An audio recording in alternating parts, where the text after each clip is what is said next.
let us begin by allowing us to read you a newspaper headline.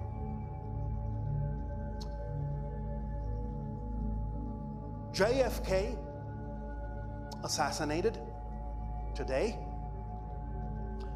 in Boston, Massachusetts. This date, November 9th, 1968. What does this mean? This is a parallel reality different from the one you now consider to be your history. And of course, there are many other versions of this scenario. We once shared with you that another version of your history that you experienced before the present one allowed this particular individual, your President Kennedy, to survive until your 1980s. But the one that we have mentioned today, November 9th, 1968, has a particular meaning to the history that you believe you remember. The idea is that history is not linear. It is holographic and is made of many different kinds of intrusions of parallel realities. At the very least, if not the events themselves, the effects of other events in other realities color what you consider to be your linear history. So to continue this example, the idea to remember is that what you think of history is always changing, always. When you as a collective group decide to shift to a particular parallel reality path, remember that as you become a new society, as you become new people, you also create a new history to go along with that, to make sense out of the choice that you made in the present.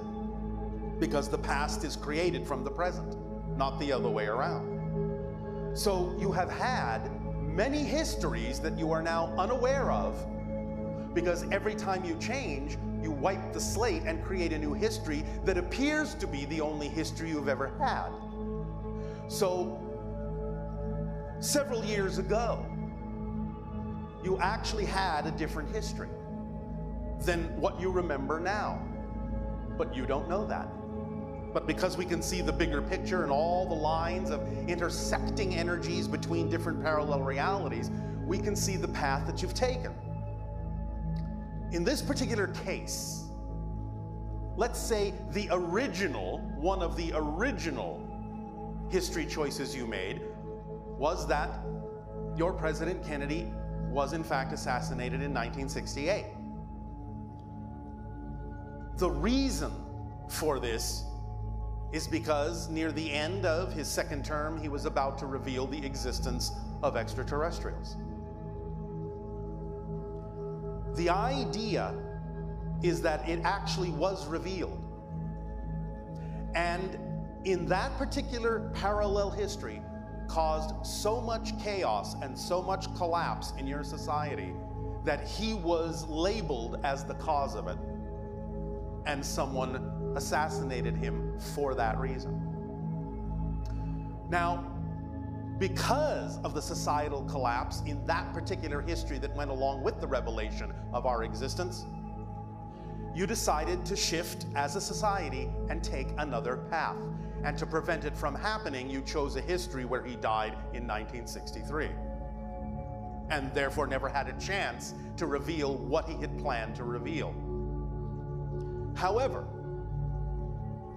to illustrate the point that your history isn't linear, that it is affected by ripples from other parallel realities all the time, because the original assassination occurred in 1968 based on the idea of the collapse of society, it created a very strong eddy, a very strong current in the fabric of space-time. So even when you shifted your collective consciousness to the idea of a history in which he died in 1963, effects from the original 1968 still existed and still impacted the new history which is why Robert Kennedy and Martin Luther King were assassinated in 1968. So if you begin to understand how this actually works, you can see that what you consider to be a linear history back in time is actually composed of many different parallel reality ripples and effects that all come together and change every single time that you change your idea of what your present is. That then changes what your idea of your history ought to be in order for that history to have brought you to the new present that you're at, because you still have to do it in a linear way to play the physical reality game. But in understanding this holographic nature of history, you can never really look at the idea of history in a linear way again. You will understand that it is a composite of many different overlapping realities, and it is constantly dynamically changing every time you make any change whatsoever. Not just the societal level, but your own personal histories as well, because as you become a new person, every time you redefine yourself, you create a new history for yourself. Now, if it seems to be the same, again, this is because you have wiped the memory of the old history, and the new history must appear to be the only history that's ever been there in order for it to make sense for the person you've defined yourself to be in present. Now, this doesn't mean that you don't sometimes choose to recreate similar events over and over and over again every time you define yourself and create a similar history to some degree. This does happen because most of you have an agreement not to necessarily go too far in breaking the continuity of your mass consensus reality about what your history ought to be based on who you consider yourselves to be or define yourselves to be in the present. Nevertheless, this points out that you always, every single moment, have a choice to change your past as you change your present. And to understand that the more you wrap your mind around this, the more you allow yourself to understand how this works and how it's structured more holographically, you have more opportunity to, within relevant parameters for your life, break that continuity more and more and more. And the breaking of that continuity will create more, shall we say, fluidity and flexibility within how you experience space and time, which means you will experience an increase in synchronicity, which is physical reality's linear space-time way of showing you that all things exist at once, that they're all interconnected. You will increase your experiences of things like déjà vu, which is experiencing the idea of the forward arrow of time and the backward arrow of time simultaneously. Because you have the feeling in déjà vu that you know what's about to happen because it feels like it's already happened before. So you're getting both arrows of time simultaneously by expanding your consciousness to incorporate that idea.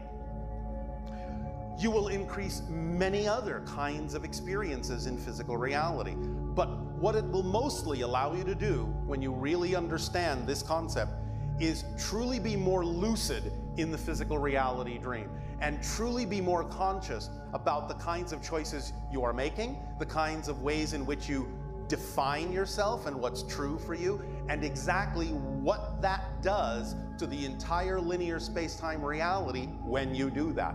And it will give you more understanding of how you are creating your reality experience, because physical reality is just a projection, it's just a dream. And it's all about becoming more and more lucid in the physical dream and waking up in that lucidity.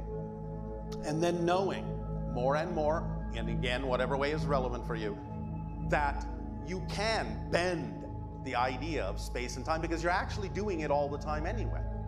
It's just that you're becoming more conscious of the mechanism that you're using. That's what's going on in this transformational age. You're becoming more conscious of what you're already doing. It's no longer being seen in an illusionary way as if it were real. You're beginning to break through the veil and see it for the illusion that it is.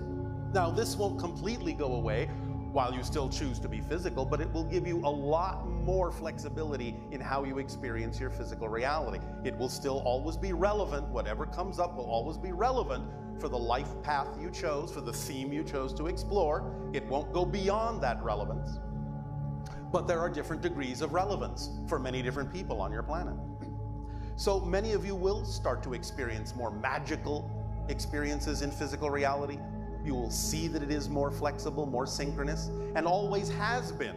It's just, again, that you're becoming more and more aware of it.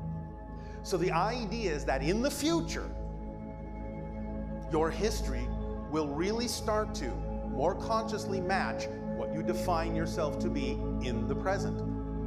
So the future of history, the future of the past, is very open, very flexible, and you're beginning to understand that the past is just as indeterminate as the future is.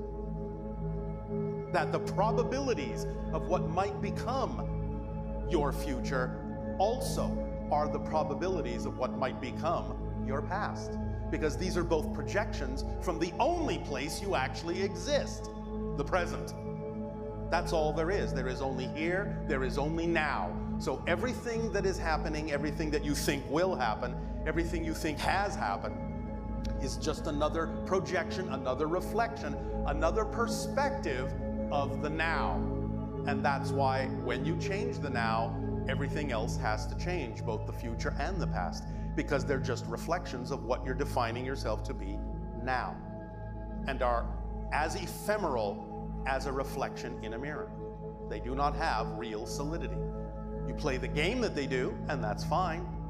But now is the time to allow yourself some leeway, some permission to break that continuity to the degree that truly serves you to experience yourself as the creator of your reality experience.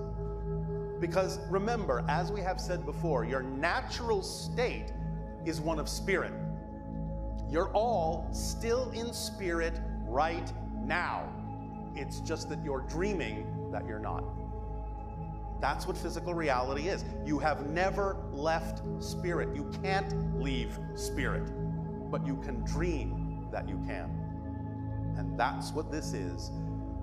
And we're sharing that dream together by agreeing to do so. And remember that you are redefining yourself billions of times per second. Your consciousness is slipping through billions of parallel reality frames per second. So at any given moment, you are always back to zero. You always have a clean slate. You always have the ability to redefine yourself in whatever way is truly relevant for the theme you chose to explore. And there's a lot of leeway in that. None of you are stuck in any way, shape, or form, especially not in this day and age. This is all about understanding consciousness, that you are an expression of consciousness, and that